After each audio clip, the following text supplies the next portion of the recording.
رمضان کی خیر و برکات، رحمت و برکات، اللہ کے انعام و اکرامات، اللہ کی بخشش و عنایات سے اپنا حصہ وصول نہ کر سکے۔ آج دریائے رحمت موجزن ہے، آج موجیں مار رہا ہے، اور یہ دریائے رحمت کہیں دور دراز نہیں بہہ رہا، ہمارے گھر کے اندرون میں بہہ رہا ہے۔ پھر بھی اگر ہم اپنے دامن پہ لگے دھبے نہ دھو سکے، اپنے دامن کے داغ دور نہ کر پائے، اپنے دامن کو اللہ کی رحمت سے تر بتر نہ کر سکے، تو ہم سے بڑھ کر حرمہ نصیب اور کون ہے؟ اس سے بڑھ کر کوتاہ قسمت کون ہو سکتا ہے کہ جو اپنے سامنے پڑے ہوئے رحمت کے خوان سے اپنے حصے کو حاصل نہ کر سکے؟ وہی محروم رہ جائے گا جو بڑھ کے نہ تھام پائے۔ رسول اکرم صلی اللہ علیہ وسلم نے ارشاد فرمایا، قد آتاکم رمضان شہر خیر و برکہ، لوگو تمہارے پاس رمضان کا مہینہ آیا، رمضان کا مہینہ خیر کا مہینہ، برکات کا مہینہ۔ یہ وہ مہینہ ہے جس میں اللہ رب العزت لوگوں کو اپنی رحمت سے نہال کر دیتے ہیں۔ یہ مجمع الزوائد میں ہے یہ روایت، فرمایا یغنیکم اللہ بالرحمہ، اللہ اپنی رحمت سے نہال کر دیتے ہیں۔ یحط الخطایا، غلطیوں کو مٹا دیا جاتا ہے۔ وہ مہینہ ہے جس میں دعاؤں کو یستجیب الدعا، دعا کو قبول کیا جاتا ہے۔ فیباہی بکم ملائکتہ، اللہ رب العزت اس مہینے میں تمہارے روزوں کی وجہ سے، تمہارے خیر و برکات کی تلاش کی وجہ سے اپنے فرشتوں میں تم پر فخر کرتے ہیں۔ ینظر اللہ الی تنافسکم، اللہ تمہارے ذوق و شوق کو دیکھتے ہیں۔ فَأَرُوا اللَّهَ مِنْ أَنفُسِكُمْ خَيْرًا، تم کو بھی یہ چاہیے کہ تم اللہ کے سامنے زیادہ سے زیادہ نیکی کے کام کرو۔ اور آگے کیا ارشاد فرمایا؟ فَإِنَّ الشَّقِيَّ، وہ شخص نہایت بدقسمت ہے، وہ شخص نہایت حرمہ نصیب ہے۔ اس سے بڑھ کر شقی، اس سے بڑھ کر بے نصیب کوئی شخص نہیں۔ من حرم فیہ رحمت اللہ، جو اس مہینے میں بھی رحمتوں والے، اس مہینے میں بھی اللہ کی رحمت سے محروم رہ گیا۔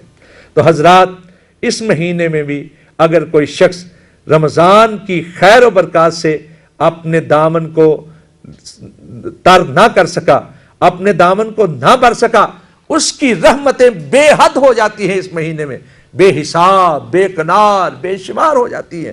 اگر ایسے میں بھی ہمارے دامن خالی رہ گئے تو ہم سے بڑھ کر کوتاہ قسمت، حرمہ نصیب کائنات میں اور کوئی نہیں۔ حضرت ابو امامہ رضی اللہ تعالی عنہ کے بارے میں ہے کہ انہوں نے اللہ کے رسول صلی اللہ علیہ وسلم سے عرض کیا کہ اللہ کے رسول، کوئی ایسا کام بتائیے جو میرے لیے فائدہ مند ہو۔ ایک روایت میں ہے کہ اللہ کے رسول، کوئی ایسا کام بتائیے کہ میں جنت میں داخل ہو جاؤں جس کی وجہ سے۔ بلکہ ایک روایت میں ہے کہ ایک غزوہ پہ جا رہے تھے تو کہا اللہ کے رسول، میرے لیے دعا کیجئے، میں جاؤں تو واپس نہ آؤں۔ لیکن اللہ کے پیارے رسول صلی اللہ علیہ وسلم نے اس کے لیے دعا کی، اللہ اس کو سلامت رکھنا، اللہ اس کو مال غنیمت میں سے حصہ ملے۔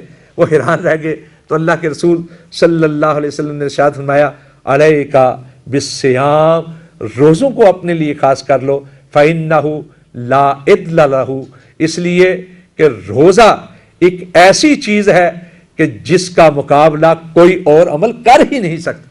تو جس طرح میں نے پہلے درس میں عرض کیا تھا کہ رسول اکرم صلی اللہ علیہ وسلم نے ارشاد فرمایا کہ روزے کے بارے میں حدیث قدسی ہے، اللہ رب العزت کا فرمان کہ الصوم لی وانا اجزی بہ، کہ روزہ میرے لیے ہوتا ہے اور میں ہی اس کی جزا دوں گا۔ ایک ایسا عمل جس کا بدلہ کائنات میں کوئی انسان اندازہ نہیں کر سکتا سوائے رب کے، اس کا بدلہ اور کوئی نہیں جانتا۔ ایسا روزہ، ایسا روزوں والا مہینہ، خیر و برکات کا مہینہ، جس میں مانگی ہوئی ہر دعا قبول ہو، جس میں گناہوں کو مٹا دیا جائے، گناہوں کو بخش دیا جائے، جس میں توبہ کی قبولیت کا اعلان عام ہو، جس میں اللہ کے تقرب کا اعلان ہو، جس میں اللہ کی خوشنودی کا اعلان ہو۔ اس مہینے میں اگر کوئی شخص خیر و برکات سے محروم رہ گیا تو اس سے بڑھ کر حرمہ نصیب بدقسمت کون ہو سکتا ہے؟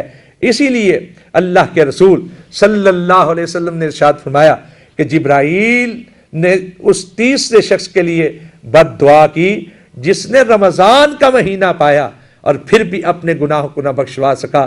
اس کے لیے جبرائیل نے کہا کہ تف ہے اس شخص کے لیے، اس کا ناک خاک آلود ہو جائے۔ یہ مختلف روایتوں کے الفاظ ہیں جو میں آپ کے گوش گزار کر رہا ہوں۔ فرمایا تف ہے اس شخص کے لیے، اس کا ناک خاک آلود ہو جائے، اللہ اسے اپنی رحمت سے دور کر دے، یعنی بدقسمتی اس پر مسلط ہو جائے، وہ تباہ کر دیا جائے کہ جو شخص رمضان کا مہینہ پا کر بھی رمضان کے روزے نہ رکھے، اللہ کی رحمت و برکات سے اپنا حصہ نہ وصول کر سکے۔ جبرائیل نے اس کے لیے بد دعا کی اور پیارے رسول صلی اللہ علیہ وسلم نے اس بد دعا پر آمین کہا۔ تو حضرات ہمیں سمجھنا چاہیے کہ ایک طرف رمضان کے روزوں کی فضیلت ہے تو نہ رکھنے کے لیے کتنی سخت وعید ہے۔ اللہ کے رسول نے ارشاد فرمایا کہ اگر لوگوں کو پتہ چل جائے کہ رمضان کی خیر و برکات کیا ہے تو میری امت یہ خواہش کرے کہ اللہ ایک مہینہ نہیں پورا سال ہی رمضان ہو جائے تاکہ تو ہم پر مہربان رہے اور ہم تیری رحمتوں کو سمیٹتے رہیں۔ اللہ رب العزت سمجھنے کی اور عمل کرنے کی توفیق عطا فرمائے۔ واقول قولی ھذا استغفر اللہ لی ولکم اجمعین۔